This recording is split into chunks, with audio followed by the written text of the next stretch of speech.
मित्रांनो नमस्कार। अनेक दिवसानंतर सध्या आम्ही दिग्रजच्या प्लॅटफॉर्मच्या जे आहे ते मधोमध आहे। दिग्रजचं आपलं स्टेशन आहे मित्रांनो हे, आणि आता अनेक दिवसाची आपल्याला जी प्रतीक्षा होती, तर ह्या सगळ्या याच्यामध्ये दिग्रजला आपल्याला या प्लॅटफॉर्मवरून त्या प्लॅटफॉर्मवर क्रॉसिंग करण्यासाठी हे मित्रांनो अत्याधुनिक आणि सगळं रेडीमेड मटेरियल त्या ठिकाणी येतं।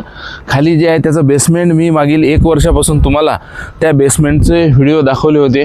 आता हे 3 जे कठडे मित्रांनो आपल्याला दिसते आहेत, तर हे 3 कठडे ते ॲटोमॅटिक रेडीमेड आहेत, आणि त्याच्या साईडला जे खाली बेसमेंटला मित्रांनो तयार होतील ते मोठे मोठे आपल्याला त्याचे जे बेस पिलर आहेत, तर ते साईडला आपल्याला मित्रांनो असलेले दिसतात। आणि सध्या आपलं जे दिग्रजचं स्टेशन आहे, तर त्या दिग्रजच्या स्टेशन आता तुम्हाला मी सध्या दाखवतो की या साईडला हे मशीन जे आहे, तर ही मशीन मित्रांनो साईडला त्या साईडने पाहतो आपण की 4-4 फुटाला जे आहे, तर 4-4 फुटाला ते ड्रिल मारत आहे। म्हणजे त्याला आपल्या याचं कंपाऊंडचं जे काम आहे मित्रांनो, तर ते आपल्याला होताना दिसतं। आता सोबत चला काय तर आता जी आपली सध्याची जी सिच्युएशन आहे, म्हणजे आपण 1 किलोमीटरचा आपला हा रेल्वेचा ट्रॅक आहे, त्याने आपण मित्रांनो चालतो आहे।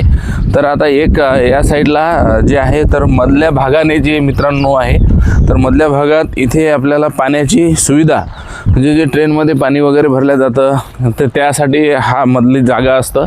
आणि याच्या दोन्ही नाल्या आपण पाहतो की आता आपल्या मित्रांनो रेडी झालेले आहेत। आणि ज्या आपला हा प्लॅटफॉर्म मित्रांनो प्लॅटफॉर्म क्रॉसिंगचा जो आपला ओव्हरब्रिज बनतो आहे, तर त्यासाठी हे मित्रांनो आपल्याला इथं पिलर हे पण रेडीमेड, हे पिलर आपल्याला रेडीमेड आहेत, आणि त्या रेडीमेड पिलरवर हा आपला जो ढाचा आहे मित्रांनो हा ठेवण्यात येईल। आणि त्याला लागणारे साईडचे बॅरिकेड्स जे आहेत, तर ते साईडचे बॅरिकेड्स पण मित्रांनो इथं आपल्याला असलेले दिसतात। म्हणजे त्याच्यावरती त्याच्या साईडला ते हे होतील, आणि त्याचा एकंदरीत जे आपण मोठे मोठे ब्रिज इतर स्टेशनला मित्रांनो जे आपण ब्रिज पाहतो, तर तीच आता सिच्युएशन आपल्या इथं आहे। आणि आता नालीची जी सिस्टीम आहे ही अत्याधुनिक नाली आहे। आपण पाहतो की याचं पूर्ण मटेरियल हे रेडीमेड येतं, आणि ते आता आपल्या स्टेशनवरचं पाणी वाहून जाण्यासाठी मित्रांनो ही आपली नाली असेल। आता सध्या इथं साईडचं थोडं बांधकाम चालू असल्यामुळं थोडं त्याच्यामध्ये दगड वगैरे पडलेले आहेत, परंतु भविष्यात मग ती पूर्ण मित्रांनो साफ होईल।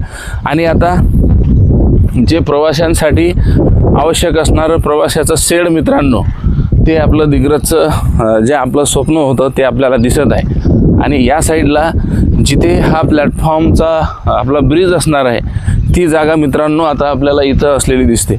हे जे पिलर आहेत मित्रांनो, हे खाली जमिनीमधून आपण बघितलं असेल तर मी मागे व्हिडिओ दाखवला होता, 15 ते 20 फूट खालून 15-20 फूट खालून मित्रांनो ही आपल्याला पिलर जे आहेत जे प्लॅटफॉर्म क्रॉसिंगचे आहेत, तर ते बनवण्यात आलेले आहेत। आणि ते ढाचा त्याच्यामध्ये नटबोल्ट आहेत, डायरेक्ट नटबोल्ट आपल्याला वर आलेले दिसतात, आणि त्या नटबोल्ट नंतर मग मित्रांनो ते डायरेक्ट त्याच्यावर फिट होतील, क्रेनच्या सहाय्याने ते फिट होतील।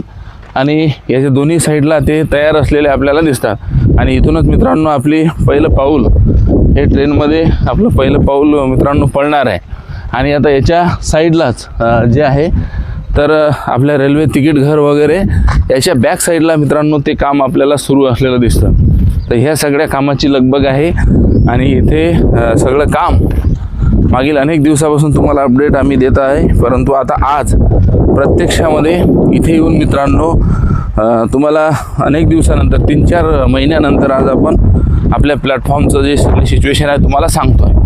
आणि तिथे समोर आपल्याला इथून जे आता हे काम आहे ते SMS कंपनीचं काम आहे, इथून फक्त 2.5 किलोमीटरच आता SMS कंपनीचं काम आहे। आणि तिकडं जे समोर शिवानगर दिसत आहे मित्रांनो, ते दूर आहे इकडं, परंतु तिथून मग आता ते दुसऱ्या कंपनीचं काम सुरू होतं। मग या SMS कंपनीचं काम आपल्या इथून 2 किलोमीटर समोर आणि साखऱ्यापर्यंत आहे, ज्यामध्ये आपल्या हर्सूलचं एक ग्रामीण स्टेशन त्यामध्ये पण येतं, आणि दिग्रजचं स्टेशन। आणि या सगळ्या याच्यामध्ये SMS कंपनीचं काम आपल्या सध्या प्रगतीपथावर आपल्याला असलेलं दिसतं। आणि समोर आपला मित्रांनो घाट सेक्शन चालू होतो, ते घाट सेक्शन आणि पहिलं टनल आपल्या शिवानगरचं जे की 1400 मीटरचं आहे। येत्या काही दिवसातच तुम्हाला उद्या किंवा परवा तिथलं कामाची सिच्युएशन आपल्या चॅनलवर मित्रांनो बघायला मिळेल। आपण चॅनलवर नवीन असाल तर चॅनलला आपल्या लाईक, फॉलो आणि सबस्क्राईब करायला विसरू नका। धन्यवाद।